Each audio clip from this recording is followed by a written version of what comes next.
क्या लास्ट वाला? लास्ट वाले का कुछ नाम है? लास्ट वाले कुछ नाम तो लिखो पहले।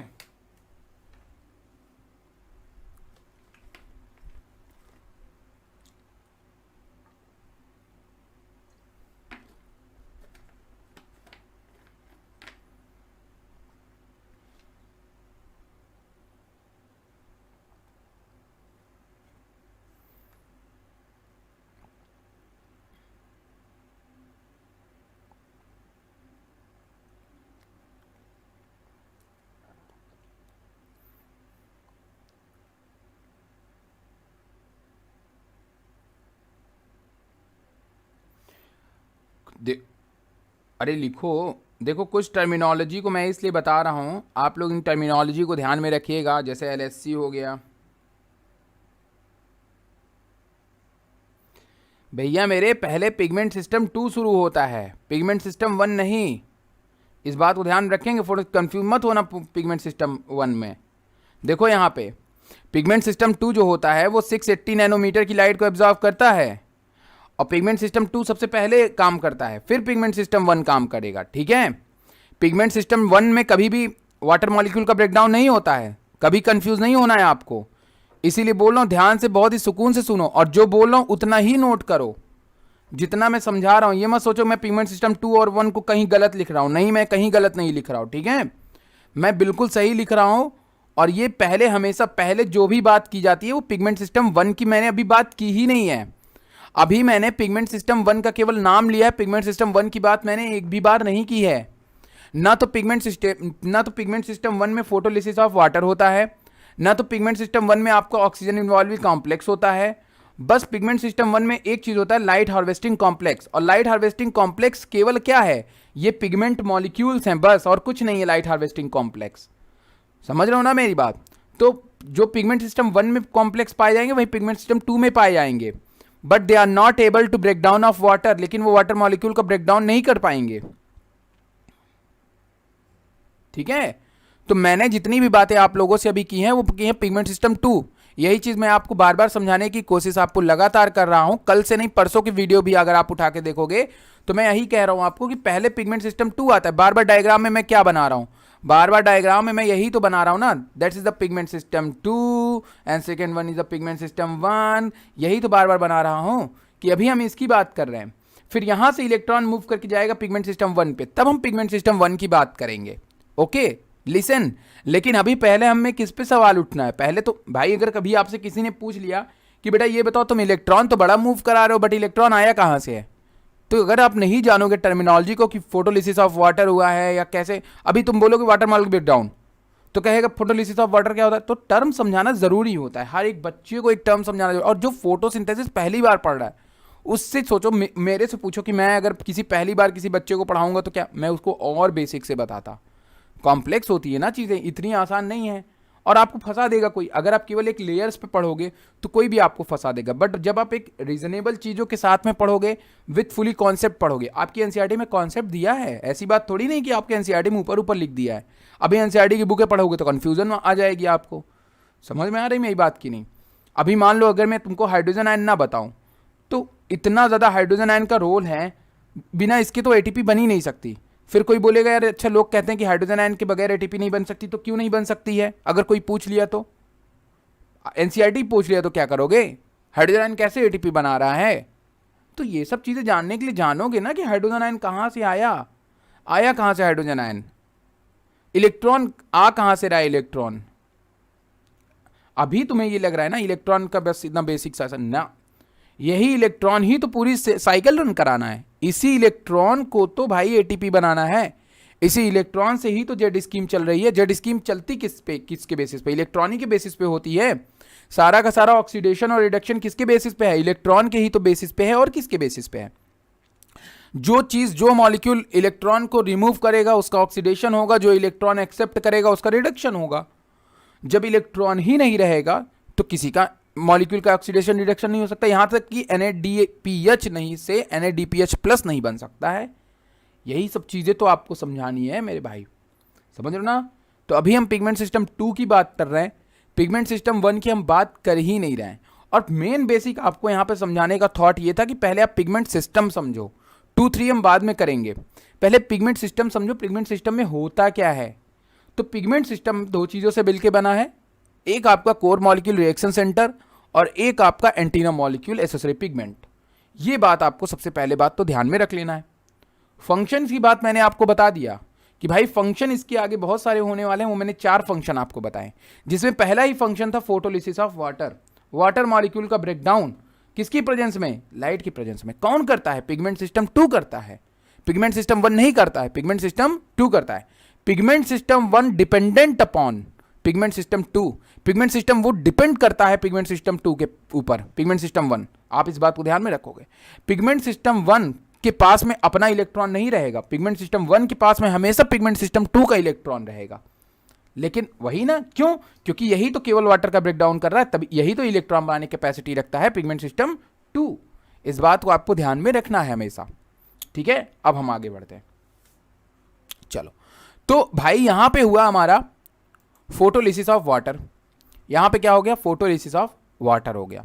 और फोटोलिसिस ऑफ वाटर होने के बाद ना मेरे भाई सवाल आता है मजा। अब जब इसका फोटोलिसिस ऑफ वाटर हो जाता है, जब यहां पे हमारा फोटोलिसिस ऑफ वाटर हो जाता है, तो फोटोलिसिस ऑफ वाटर होने से जो वाटर मॉलिक्यूल का जो इलेक्ट्रॉन है,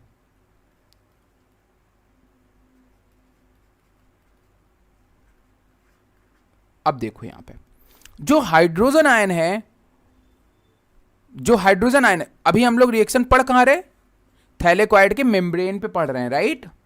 जो हाइड्रोजन आयन है वो क्या होगा, ल्यूमेन की तरफ चलाएगा। हम लोग यहां पे है ना, यहीं पे है ना हम लोग, थैलेकॉइड के मेम्ब्रेन पे। तो जो हाइड्रोजन आयन है वो रिएक्शन होने के बाद कहां चला आएगा, थैलेकॉइड के ल्यूमेन में चला आएगा। ये ल्यूमेन है और बाहर कौन है, स्ट्रोमा है। आपको पता है ना, बाहर कौन है, स्ट्रोमा है, और अंदर की तरफ थैलेकॉइड की ल्यूमेन है। ये ल्यूमेन कैविटी में चला आएगा हाइड्रोजन आयन, इस बात को ध्यान में रखना है। एंड इलेक्ट्रॉन जो है वो मूव करके कहां चला जाएगा, रिएक्शन सेंटर पे पहुंच जाएगा। एक एक इलेक्ट्रॉन, एक एक इलेक्ट्रॉन कहां पहुंच जाएगा, रिएक्शन सेंटर पे पहुंच जाएगा। अब यहां से आता है, शुरुआत होगी आपके लाइट रिएक्शंस की, यहीं से आपकी शुरुआत होगी लाइट रिएक्शन की। लुक एट दिस, आपके बगल में लिखा हुआ है antenna pigment are chlorophyll B, chlorophyll xanthophylls and carotenoid. यहाँ पे क्लोरोफिल ए की बात नहीं किया हुआ है, only chlorophyll B, xanthophylls and carotenes. इसको हम लोग कॉम्प्लेक्स रूप के कैरोटीनॉइड बोल सकते हैं। तो इन मॉलिक्यूल होते हैं, यही हमारे एंटीना मॉलिक्यूल्स होते हैं जो किनारे किनारे होते हैं, जो डायरेक्ट लाइट को एब्जॉर्व कर सकते हैं, ठीक है। देयर, ये यहाँ पे लिखा हुआ है, चलो ओके। अब यहां पे समझो पहले मेरी बात। अब जो इलेक्ट्रॉन है वो कहां पहुंच चुका है, रिएक्शन सेंटर पिगमेंट सिस्टम 1 पे पहुंच चुका है। तो इसमें किसी को कोई कंफ्यूजन है अभी तक? जितनी बातें मैंने बताई पिगमेंट सिस्टम 2 के बारे में आप सबको समझ में आई? बताओ भाई, समझ में आई सबको बात?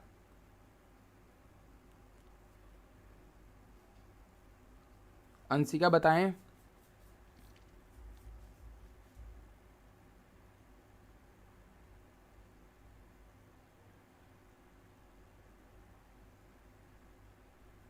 ओके, तब तक मैं चाय खत्म करूं।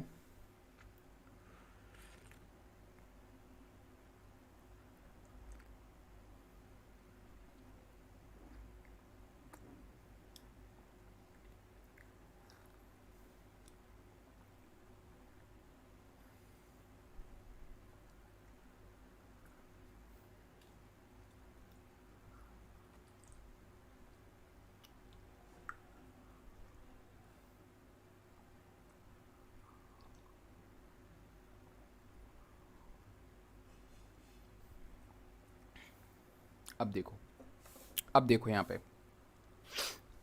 अब देखो यहाँ पे आपके सामने एक डायग्राम है फोटो सिस्टम, और फोटो सिस्टम को ही हम लोग दूसरा नाम पिगमेंट सिस्टम बोलते हैं, तो इसमें भी मत कंफ्यूज हो जाना, ठीक है। फोटो सिस्टम को ही हम क्या बोलते हैं, पिगमेंट सिस्टम, फोटो सिस्टम, इसके शॉर्ट में हम लोग पीएस बोलते हैं, ठीक है।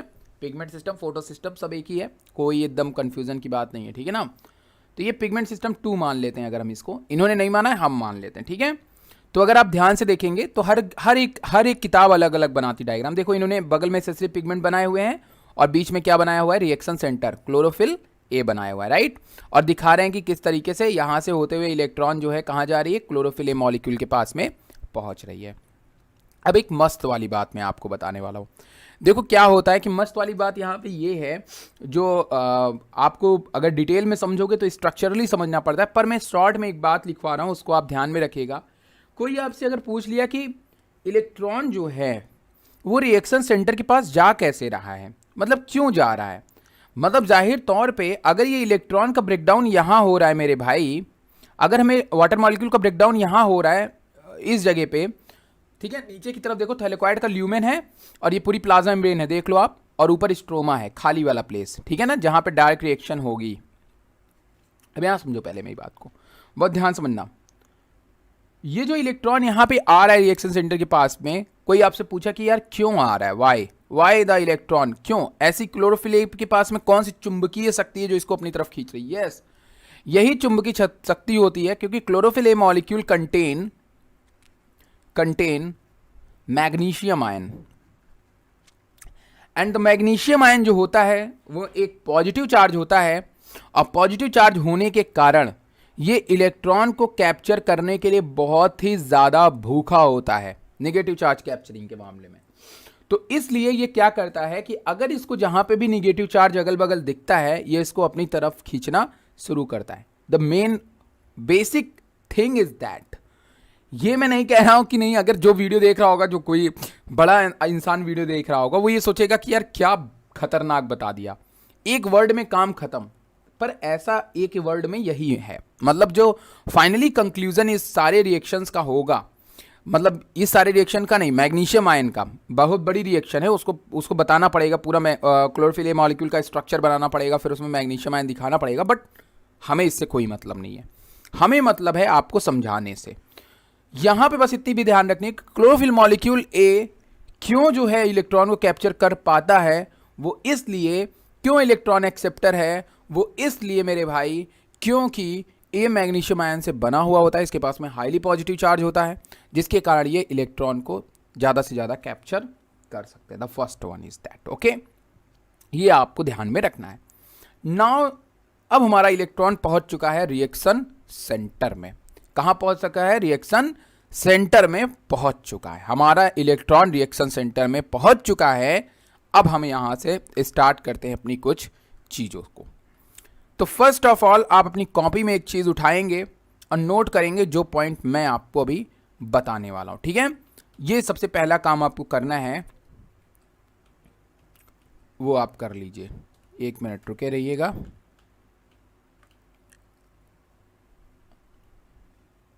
ओके, तो पहला काम आपको ये करना है कि लाइट रिएक्शन की जो पहली फेज होती है,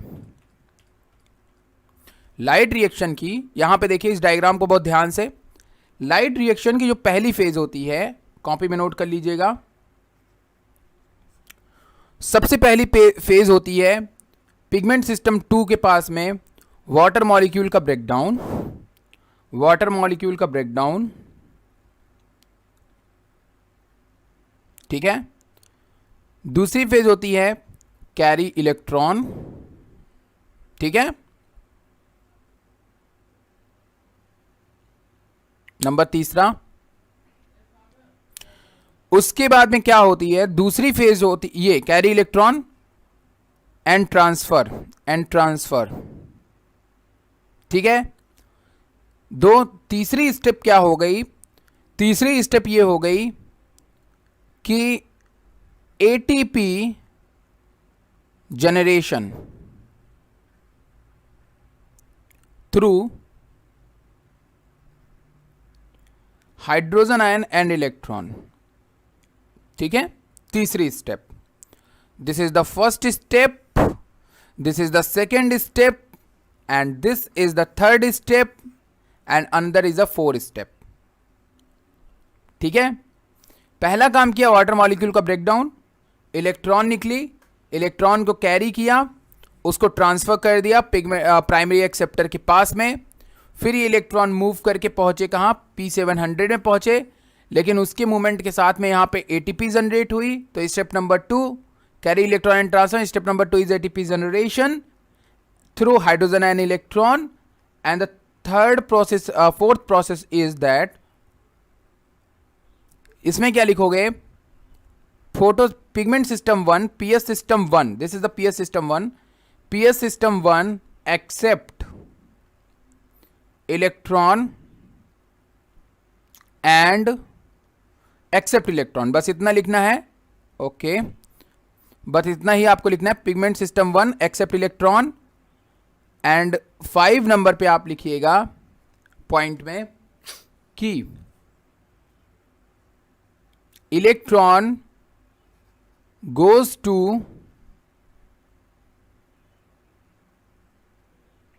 NADP प्लस, ठीक है, goes to नियर द कर लेना, नियर द NADP प्लस, ठीक है, and change NADP plus two NADPH plus में, NADPH में। ओके, सो इसको कर लो। तो मैं एक बार फिर से ओवरव्यू आपको बता दे रहा हूँ, फिर उसके बाद हम लोग इसको एक्सप्लेन करेंगे, ठीक है। देखो ऐसा बताऊंगा ना कि यार भूलोगे तो कतई नहीं, इतनी बार लाइन रटाऊंगा ना, भूलोगे नहीं लाइट रिएक्शन। थोड़ा टाइम टेकन है बट कोई दिक्कत नहीं है, हम लोग के पास में ऐसा नहीं है कि इतने भी लेक्चर के लिए वक्त नहीं है लेक्चर के लिए वक्त। तो एक बार ओवरव्यू दिमाग में बन गया, उसके बाद तो फिर आप हीरो बन गए। सारे पॉइंट नोट कर लेना, ठीक है, सारे पॉइंट आप सभी लोग नोट कर लेना, नोट करके हमें यस लिख देना, बता देना कि हाँ सर हो गया, तो हम आगे बढ़ा जाए इसको।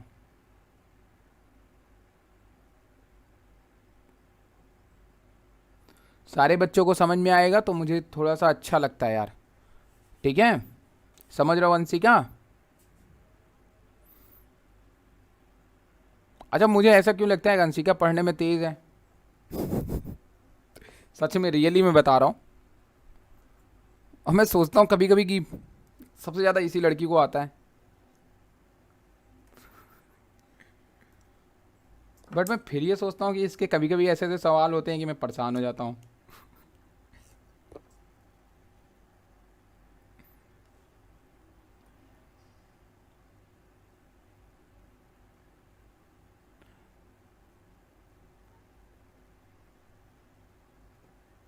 ओके चलो ठीक, मैं इसको इरेज करूँगा।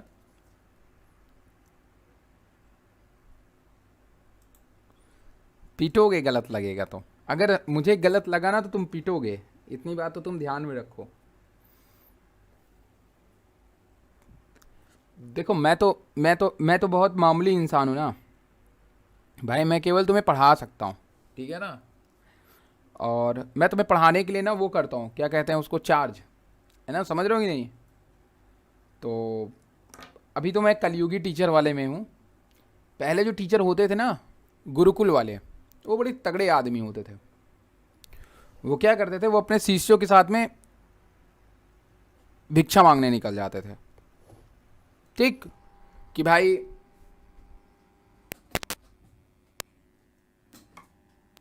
क्योंकि जो मोहल्ला होता था ना, अगल बगल वाला जो मोहल्ला होता था, वो बच्चों को पढ़ने के लिए भाई बोल देता था कि ठीक है यार गुरुजी हैं, बच्चों को पढ़ा रहे हैं, इनको कुछ दे दिया जाए।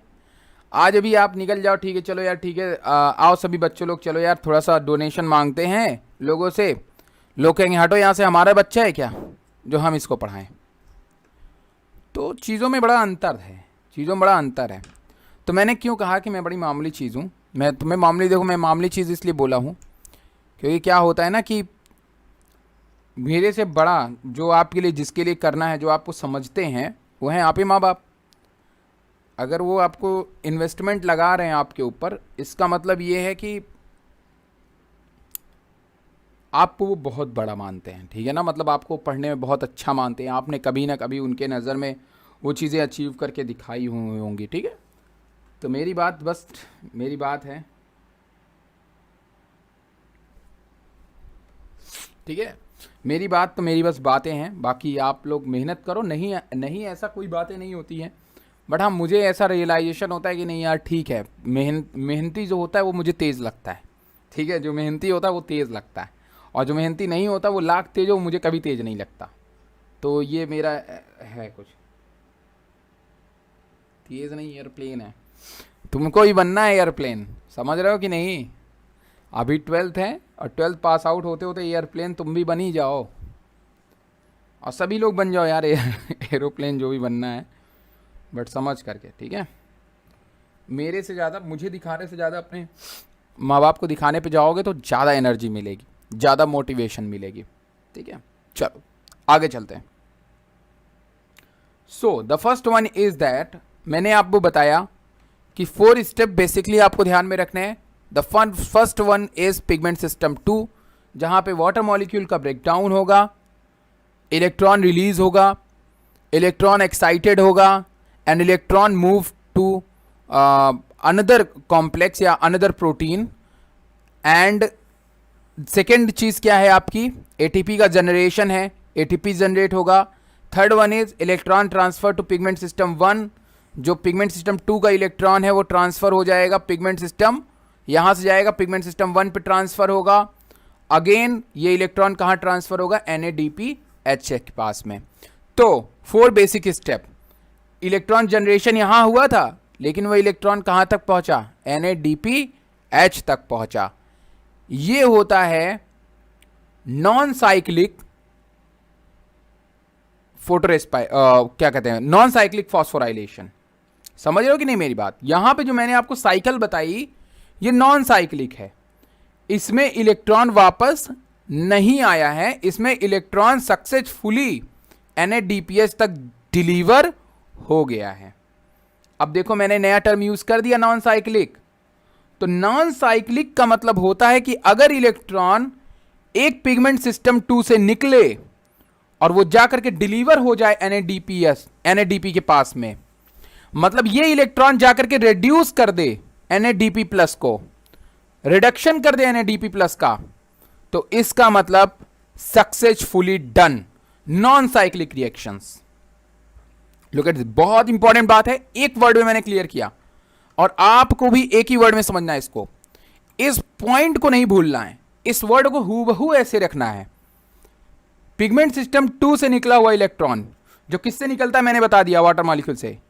ये इलेक्ट्रॉन निकल करके पिगमेंट सिस्टम 2 के से पिगमेंट सिस्टम 1 पे गया, फिर उसके बाद वहां से NADP के पास में गया और उसको रिड्यूस कर दिया, उसका रिडक्शन कर दिया। क्यों, मैंने क्या कहा, मैंने आपसे कहा कि जो इलेक्ट्रॉन देता है वो ऑक्सीडाइज होता है, ऑक्सीडाइजेशन होता है, और जिसका जो लेता है रिडक्शन होता है। मतलब यहां पे हमें रिडॉक्स रिएक्शन देखने को मिलती है पूरी की पूरी साइकिल के अंदर।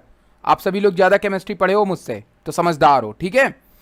रिडक्शन, तो यहां पे जो रिडक्शन हुआ, अगर इलेक्ट्रॉन ये वाला जाकर के डायरेक्टली इसको, मतलब यहां साइकिल के थ्रू जाकर के इसको रिड्यूस कर दिया, तो ये नॉन साइक्लिक होगा। बट अगर ये इलेक्ट्रॉन यहां पे एक्सेप्ट ना किया गया इस यहां के बाद, तो ये इलेक्ट्रॉन वापस लौट के दोबारा कहां चला आता है, ये इलेक्ट्रॉन दोबारा वापस लौट के चला आता है प्लास्टोक्यूनॉन के पास में। इस चीज को साइक्लिक कहते हैं। तो पिगमेंट सिस्टम 2 हमेशा नॉन साइक्लिक होता है, पिगमेंट सिस्टम 1 हमेशा साइक्लिक होता है। साइक्लिक होता है मतलब जरूरत पड़ने पे। समझ में आ रही मेरी बात की नहीं? ये बात जितनी मैंने बताई आपको, ये वर्ड समझ में आया सबको? वर्ड सबको समझ में आया कि नहीं समझ में आया? पहले बताओ मुझे, सबको बात समझ में आई कि नहीं आई? अभी ये आगे आएगा, अभी एक एक चीज बड़े आराम से पढ़ेंगे। अभी तो जस्ट मैं ऐसे ओवरव्यू आपको बता दिया हूं, और ताकि जब आप उस समय पढ़ोगे, अरे वाह सर मजा आ गई सर। बताओ जितनी बात मैंने बताई समझ में आया कि नहीं आया, बताओ।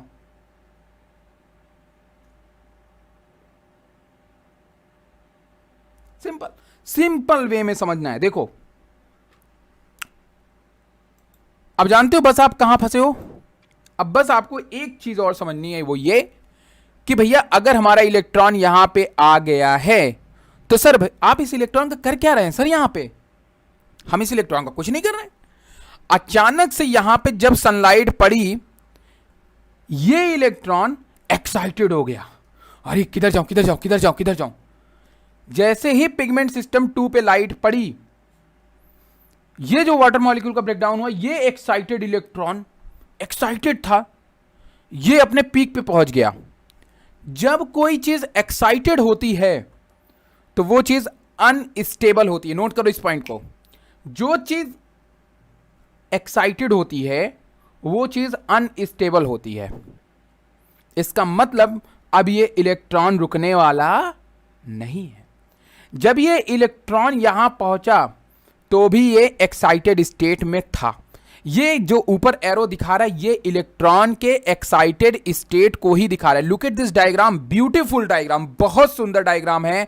ये आपको दिखा रहा है कि किस तरीके से वाटर मॉलिक्यूल से हमारा इलेक्ट्रॉन आ रहा है। और मैंने दो वाटर मॉलिक्यूल का ब्रेकडाउन किया था, इसने कितना किया, एक ही किया है, इसलिए दो इलेक्ट्रॉन आ रहा है।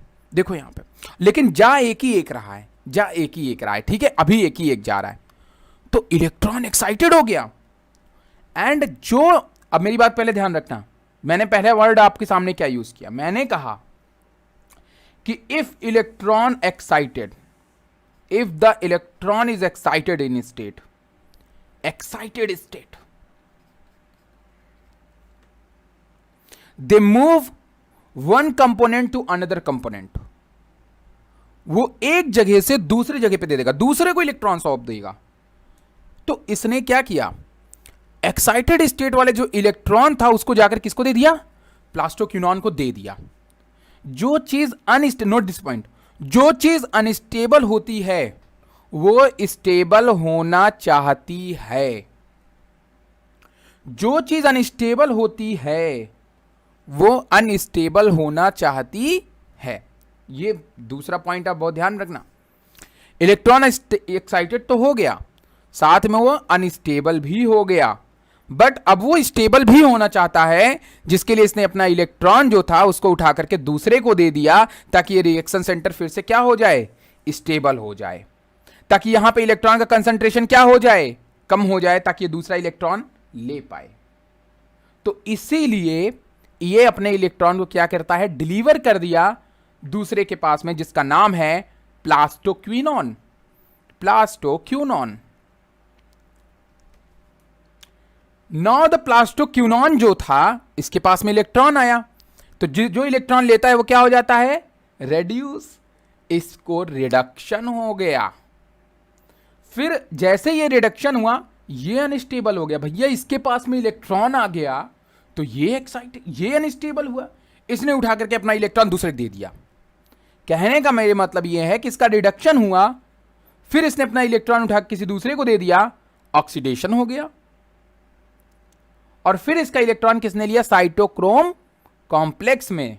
और साइटोक्रोम कॉम्प्लेक्स क्यों लिखा है, क्योंकि यहां पे बहुत सारे साइटोक्रोम होते हैं, cytochrome A, cytochrome B, B6, ये सब साइटोक्रोम यहां पे आपको देखने को मिलते हैं यहां पे, ठीक है ना, जिसके बारे में आपको बताऊंगा क्यू साइकिल के अंदर, अभी नहीं बताऊंगा, ठीक है ना। साइटोक्रोम को दिया, और साइटोक्रोम में आने के बाद जो इलेक्ट्रॉन आता है वो दो इलेक्ट्रॉन आता है। कितना इलेक्ट्रॉन आता है, दो इलेक्ट्रॉन आता है। देखो मैं इसको कल फिर से बताऊंगा आपको, अभी बस आपको समझ लेना है। ये कहां पे कितने इलेक्ट्रॉन आते हैं साइटोक्रोम में, दो इलेक्ट्रॉन, मतलब अभी एक आया था, अभी एक दोबारा लौट के यहां से और आ जाता है। तो प्लास्टोक्विनॉन में जो दो इलेक्ट्रॉन आ जाते हैं तो ट्रांसफर कहां किए जाते हैं, साइटोक्रोम में, जहां से एक यही दो इलेक्ट्रॉन आने के कारण, अब बहुत इंपॉर्टेंट चीज मैं बता रहा हूं, सभी बच्चे ध्यान सुनेंगे, यहां दो निगेटिव चार्ज होने के कारण, और ये रिएक्शन कहां हो रही मेरे भाई, थैलेकॉइड के ल्यूमेन पे हो रही है, और ल्यूमेन के थैलेकॉइड के मेम्ब्रेन पे हो रही है, और नीचे वाला एरिया ल्यूमेन, ऊपर वाला एरिया स्ट्रोमा। स्ट्रोमा में बहुत सारा हाइड्रोजन आयन था और यहां पे निगेटिव चार्ज हो गया।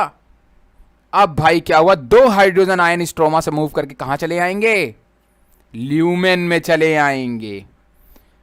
देख लिया, कहां चले आएंगे, ल्यूमेन में चले आएंगे। हाइड्रोजन आयन कहां चले आएंगे, ल्यूमेन में चले आएंगे। अभी इसको ध्यान समझिएगा, दो इलेक्ट्रॉन, अब देखो, अब इलेक्ट्रॉन ध्यान रखते हैं, ठीक है। इलेक्ट्रॉन किसके पास चला गया, यहां से प्लास्टोसायनिन के पास में गया, और प्लास्टोसायनिन के पास में जो इलेक्ट्रॉन था, एक इलेक्ट्रॉन आएगा प्लास्टोसायनिन के पास में, एक इलेक्ट्रॉन, और एक इलेक्ट्रॉन यहां से वापस चला जाएगा प्लास्टोक्विनॉन के पास में। हमेशा एक ही मॉलिक्यूल, एक ही इलेक्ट्रॉन ट्रांसपोर्ट होगा। फिर ये इलेक्ट्रॉन कहां पहुंच गया, पिगमेंट सिस्टम 2 के पास में। फिर यहां पे भी लाइट पड़ती है, इलेक्ट्रॉन फिर एक्साइटेड हो जाता है, और फिर ये उसी तरह से ट्रांसफर करना शुरू करता है, ऑक्सीडेशन रिडक्शन, और फिर पहुंच जाता है FD के पास में। और एफडी के पास में, फेरोडॉक्सिन के पास में, ये ट्रांसफर होता है एनएडीपी के पास में, और एनएडीपी के पास में ये इलेक्ट्रॉन मिल करके क्या बना लेता है, एनएडीपीएच बना लेता है।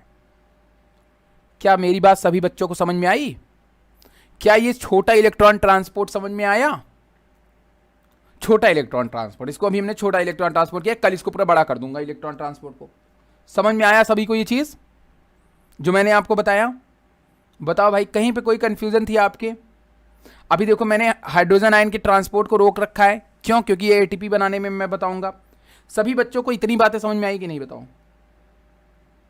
बहुत अच्छे, बहुत अच्छे। देखो अगर आप इतनी बातें समझ गए तो जान लो कि आगे का रास्ता आसान है।